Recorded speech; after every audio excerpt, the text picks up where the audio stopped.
Do you believe that great things can come in small packages? Assalamu alaikum and good day to everyone. Today I will be telling you a story titled The Inch Prince.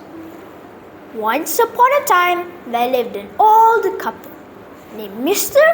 and Mrs. Ping. They lived in a small house at the foot of a mountain beside a rushing river. The Pings had everything they could possibly want. Well, almost. I wish we had some children. I wouldn't care if they were just 1 inch tall, cried Mrs. Ping. At that moment, a fairy happened to fly past and overheard what the couple were saying. Noticing that they were both good people, the fairy said, "Jumping beans and flying fish. Give these folk their dearest wish." Soon after, Mr. and Mrs. Ping were the proud parents of a teeny-weeny boy. He was just 1 inch tall. "Let's name him Isun Boshi," said Mrs. Ping. "It means 1 inch boy, and we could call him Issy for short."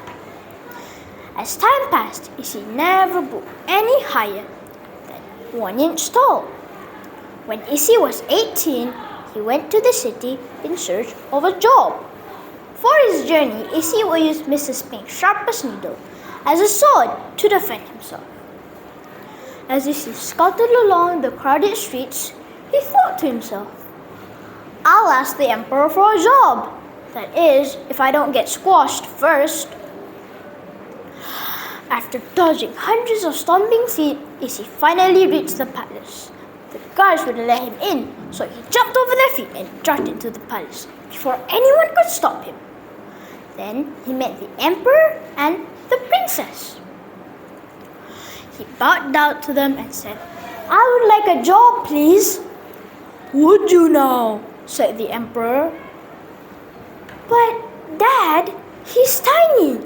What can he do?" asked the princess. "Well, I ran past your guards and made it through the rest of the palace and noticed," said Issy proudly. The emperor thought for a moment. "I hereby appoint you to look after Princess Chi-Chi," he declared.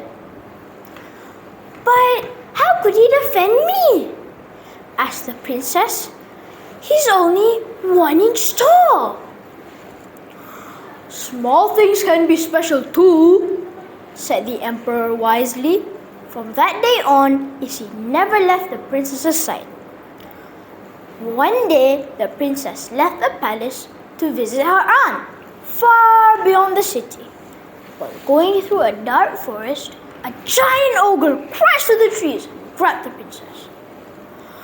"Put her down!" shouted Issy. "Ha ha! What could you do?" laughed the ogre. The ogre scooped Issy up and was ready to eat him. But Issy quickly took out his needle sword and pricked the ogre's tongue.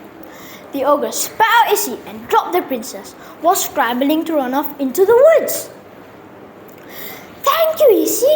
You saved my life!" shouted the princess. As Issy and the princess were regaining their composure, they noticed that the ogre had left behind a hammer. "I wish you were bigger, Issy. Then maybe you could lift it," said the princess. Suddenly, a cloud of magical stars shot out from the hammer and swept around Issy. Seconds later, Issy found himself standing shoulder to shoulder with the princess. "The hammer must have granted your wish," shouted Issy. The princess fell in love with Issy for his bravery, and it wasn't long until they got married and lived in a small house near the palace. The house was small, but they were happy because they both knew that small things can be special too. And that, everyone, is the lesson that I have learned from this story. Thank you, everyone. Bye.